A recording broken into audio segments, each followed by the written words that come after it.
પ્રાપ્તિમાં આવતા જે પ્રતિબંધોના નિવારણ કરવામાં સક્ષમ એવા 108 નામ છે. ભગવાન અને આપણી વચ્ચેનું, દૈવી જીવો વચ્ચેનું અંતર ઘટાડનારા જે છે, પ્રતિબંધનું નિવારણ કરનારા છે, આ 108 નામ છે. એ ગુસાઈજી અહીં મંગલાચરણ કરી પ્રાકૃત ધર્માનાશ્રયમ મપ્રાકૃત નિખિલ ધર્મ રૂપમ મિતિ, એના દ્વારા આપ આ 108 જે નામ જે છે, ભક્તિ પ્રતિબંધ જે છે એ દૂર કરનારા જે છે, દૈવી જીવોના ભક્તિ પ્રતિબંધ એ દૂર કરનારા આ જે 108 નામ છે એ ગુસાઈજી અહીં પ્રકટ કરી રહ્યા છે. નાનું ભાગવત ભક્તિ પ્રતિબંધ નિરાકરણાર્થમ અનેક સાધનાની શ્રૂયંતિ કિમ નામ પ્રાકટ્યેન.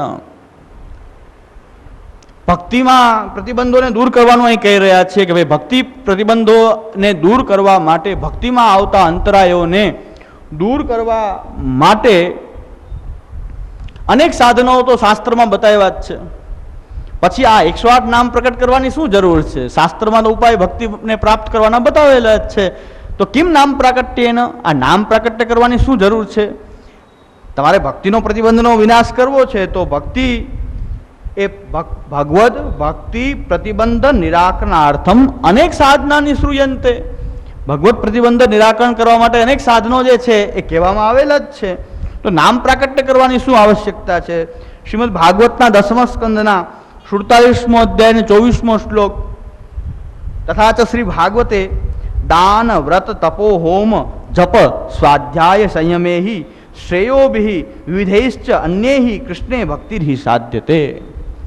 હવે આ ભક્તિ અંશ ભણ્યા હોય તો આનું નિરાકરણ કરી શકાય. કૃષ્ણ ભક્તિર્હિ સાધ્યતે, કેવા પ્રકારની કૃષ્ણ ભક્તિ એ સિદ્ધ થાય? અહીં બતાવ્યું છે, ભાગવત એમ કહે છે દાન વ્રત તપ હોમ જપ સ્વાધ્યાય સંયમેહિ, અને આ સ્વાધ્યાય તપ જપ હોમ સ્વાધ્યાય આદિ જે સાધનો, અને બીજું શ્રેયોભિ વિવિધૈશ્ચ અન્યૈહિ, શ્રેય કરનારા બીજા અનેક સાધનો, કલ્યાણકારી કામો, એ બધાથી કૃષ્ણ ભક્તિ સિદ્ધ થાય છે, કૃષ્ણ ભક્તિની પ્રાપ્ત થાય છે. કૃષ્ણ ભક્તિર્હિ સાધ્યતે, આવું ભાગવતમાં કીધું છે. હવે આ સિદ્ધાંત નથી હજી કહેવામાં આવ્યો કે એનાથી પુષ્ટિ ભક્તિનો સિદ્ધાંત નથી કહેવામાં આવ્યો, પણ આ કોઈ એમ વચન મૂકે કે ભાગવતમાં કીધું છે આટલા સાધન કરવાથી કૃષ્ણ ભક્તિ સિદ્ધ થાય છે, તો પછી સર્વોત્તમ સ્તોત્ર પ્રકટ કરવાની શું જરૂર છે? તો ત્યાં કહેવામાં આવે છે ઇતિ તત્ર ઉચ્યતે. અહીં આની માટેનો જવાબ આપવામાં આવે છે, મર્યાદા માર્ગે સાધને રેવ ભવતી પરમ નતુ પુષ્ટો. અહીં જે કૃષ્ણ ભક્તિની વાત કરી છે મર્યાદા માર્ગમાં પ્રાપ્ત થતી ભક્તિ છે, પુષ્ટિ ભક્તિની વાત નથી.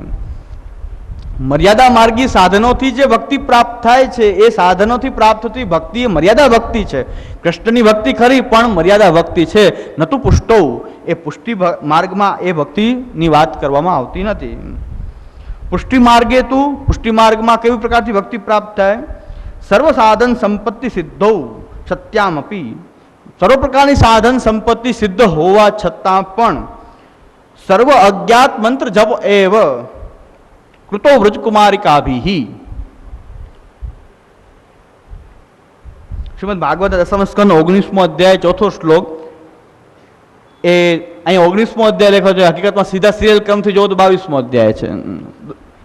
એટલે વ્રજી કુમારિકાભિ, વ્રજની જે કુમારિકાઓ છે એ બધાય સાધનો સંપત્તિ સિદ્ધ હોવા છતાં પણ એ કુમારિકાઓએ સર્વ અજ્ઞાત મંત્રનો એક જપ કર્યો, જે કોઈને જાણ નથી એવો એક મંત્રનો એ જપ કર્યો.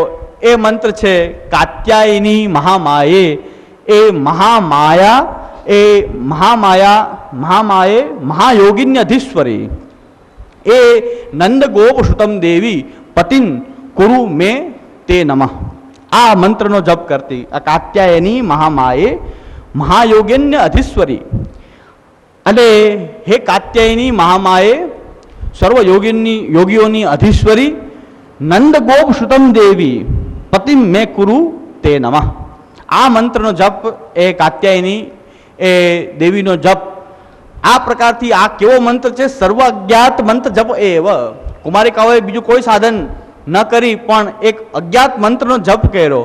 પણ નંદ ગોપ સુતમ દેવી પતિમ કુરુ મે તે નમઃ.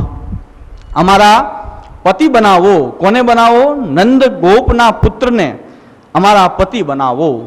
હે કાત્યાયની મહામાયે મહાયોગિન્ય અધીશ્વરી, તમે મને નંદ ગોપ સુતમ દેવી પતિન કુરુ તે નમઃ. એટલે આ મંત્રનો જપ એમણે કર્યો, સર્વજ્ઞાત મંત્ર જપ એવ. એમણે બીજા કોઈ સાધનનો સહારો ન લીધો, પણ આ મંત્રનો જપ કર્યો. હવે આનો કોઈ દુરુપયોગ કરે કે કાત્યાયની દેવીનું વ્રત કરવાથી મહાયોગિની અધીશ્વરી એ આ જે છે કાત્યાયની દેવીનો